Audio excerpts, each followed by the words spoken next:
அதுக்குதான் பாக்கியா உசு அப்படின்னு சொல்றா இல்லையா, அந்த குழந்தைகிட்ட நீங்க பாடம் படிச்சுக்கிறணும். சக பயிற்சியாளர் தான், நம்ம நண்பர்கள் தான். நமக்கு கொடுத்த ரகசிய விஷயங்களை வெளிப்படுத்தக்கூடாது. அப்படி வெளிப்படுத்தினால் அடுத்த விஷயங்களை நமக்கு பகிர்ந்துக்கிற மாட்டாங்க. இவன் போன உடனே எல்லா இடத்துலயும் கருவாட்டு கடையை விரிச்சு வச்சு வியாபாரம் பண்ணிக்கிட்டு இருப்பான்டான்னு சொல்லிடுவாங்க. எப்படி சொல்லிடுவாங்க. இதுதான் பாடம் படிக்கிற விதம். யாரோ கேட்டாங்க என்கிட்ட, நேத்து தான் நினைக்கிறேன், இல்ல மாலை ஏத்துறதுக்கு எல்லாம் ரெடி பண்ணி வச்சுக்கிட்டு இருக்கும்போது கணேஷ்குமார் கேட்டார், என்னதாயே அப்படியா கேட்டாரு, எப்படி சாமி இந்த ரகசியங்கள்லாம் அப்படின்னு கேட்டாரு. இங்க எல்லாரும் இருந்தீங்கன்னு நினைக்கிறேன், யாரா இருந்தீங்க அந்த நேரத்துலன்னு தெரியல, எனக்கு ஆகும் இல்ல.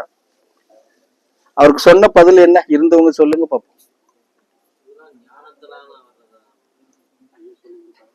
சொல்லி கொடுத்தாங்களா ஐயானார்? இல்ல, ஞானத்தால கத்துக்கிட்ட படிச்சுக்கிட்ட விஷயம். ஞானத்தால கத்துக்கிட்ட எந்த ஒரு விஷயமும் எந்த காலத்திலையும் உங்ககிட்ட இருந்து விலகாது.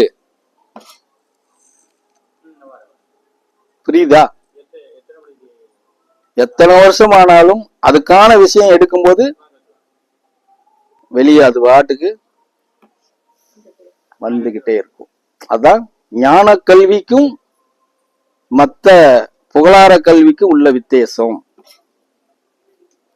ஞான கல்வி யார் நடத்துறா? சொல்லுவாங்க ஞானம் ஞானம். ஞான கல்வி யார் நடத்துறா? ஞானத்தை கத்துக்கிட்டவங்க மாத்திரம்தான் நடத்த முடியும். அவனுக்குத்தான் ஞான உபதேசம் வரும்.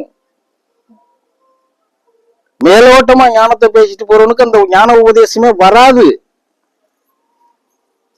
இப்ப நம்ம சாமி தர்றவங்களுக்கு எல்லாம் வருது, மணியாண்டிக்கிட்டு இருக்கிறவங்களுக்கு எல்லாம் வருது, ஞான உபதேசம் வருது. மதுரை சந்திரதேவ சாமி நல்லா படிச்சவரு, லாயரு. அவரு கூட ஞான உபதேசம் நிறைய கொடுப்பாரு, நான் பாக்குறேன் சில விஷயங்களை.